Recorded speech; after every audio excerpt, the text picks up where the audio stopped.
Olá, amigos.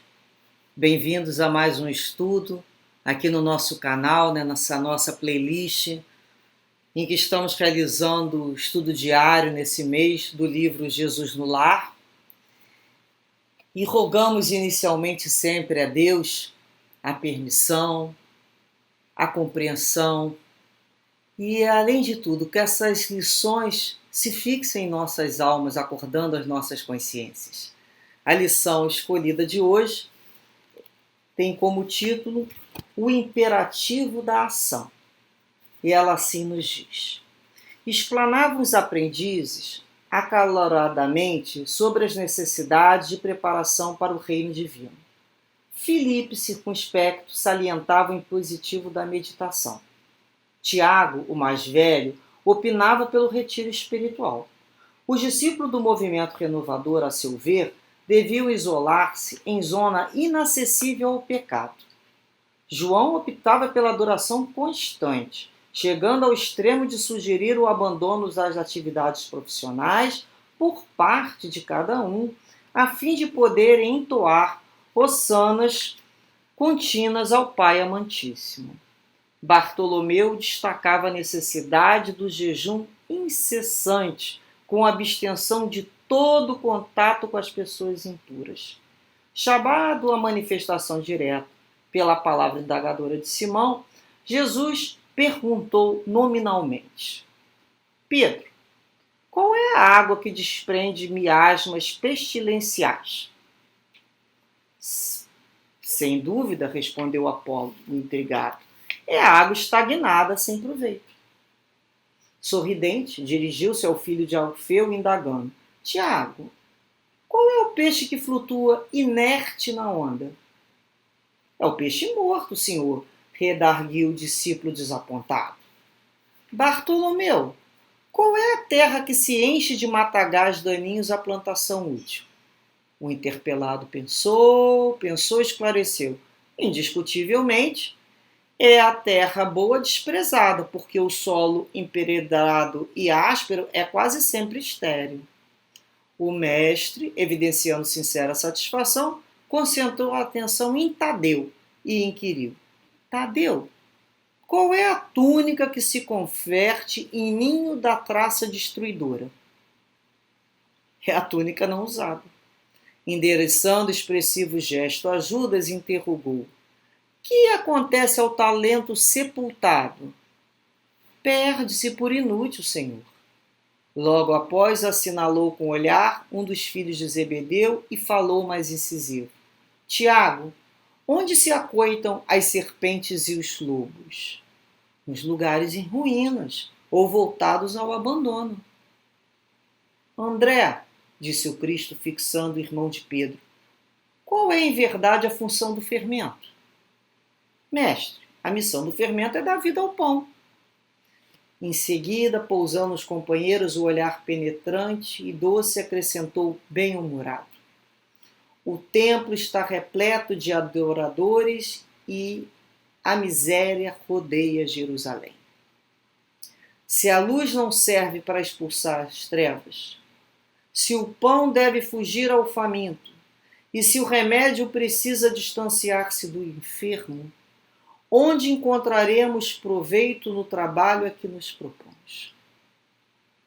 O reino divino guarda o imperativo da ação por ordem fundamental. Sigamos para adiante, propaguemos a verdade salvadora através dos pensamentos, das palavras, das obras e de nossas próprias vidas. O todo sábio criou a semente para produzir com o infinito. Desce do alto a claridade do sol cada dia para extinguir as sombras da terra. Não é outro ministério da boa nova. Amar, servindo e venerar o Pai acima de todas as coisas. E servir, amando, é amparar o próximo como a nós mesmos.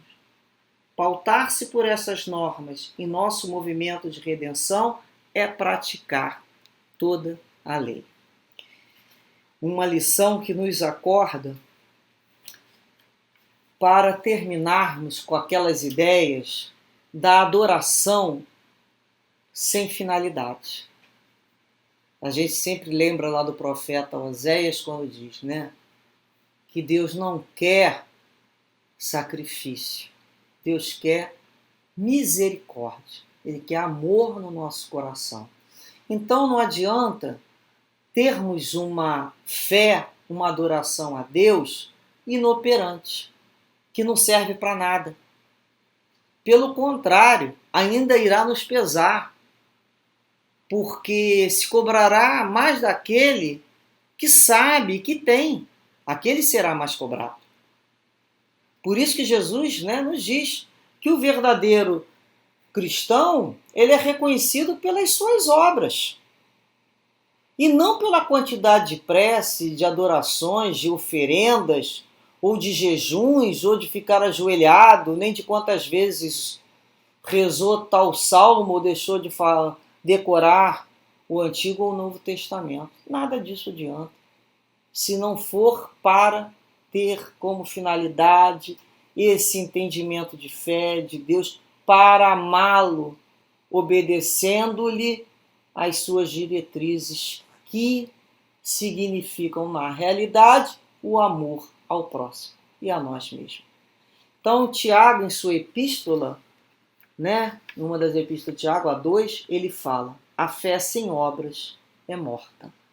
Então, de nada adianta ficar em retiro espiritual, em jejum, em meditação, porque o Pai trabalha até hoje. Não foi isso que Jesus falou? O Pai trabalha até hoje e eu também. Então, se Deus é o trabalhador mais antigo que conhecemos, como nós vamos parar para ficar na meditação? É importante a meditação, é importante a meditação, é importante o retiro para uma oração. Jesus fazia isso. Jesus subia aos montes, ia aos bosques, ia junto ao lago, meditava, orava, pedia força, e depois ele fazia o quê? Depois ele retornava para atender aquela multidão que estava aguardando ele em tudo que era lugar. Então ele não se isolava. Ele buscava, sim, esses momentos que todos nós precisamos de recarregarmos as nossas baterias. Não é assim que a gente fala? A gente tem que dormir para recarregar a bateria. A gente vai tomar um banho lá na natureza, no sentido de estar junto à natureza, aquele oxigênio, um banho de mar, um banho de cachoeira, de rio, mas no sentido de renovarmos aquela pausa que dá, mas não é parar de trabalhar. Naquele momento, estamos o tempo todo buscando sintonizar com as faixas mais altas. Mas o melhor lugar para sintonizar com as faixas mais altas é no trabalho. É no local dos trabalhos mais simples, porque ali vão ter as presenças espirituais, porque nenhum espírito superior se encontra em locais de paraíso, né, em processo lá parado só de pensando. Não, está sempre trabalhando. A natureza é movimento. Deus é movimento. Quando Jesus falou, o meu alimento é fazer a vontade do meu Pai que me enviou para ensinar a lei de amor. Então, quando nós buscamos essas pausas, é importante, sim. A gente precisa renovar, às vezes ver uma paisagem diferente, buscar na natureza uma lição nova, um olhar diferente para aquilo ali. Renova, isso é importante.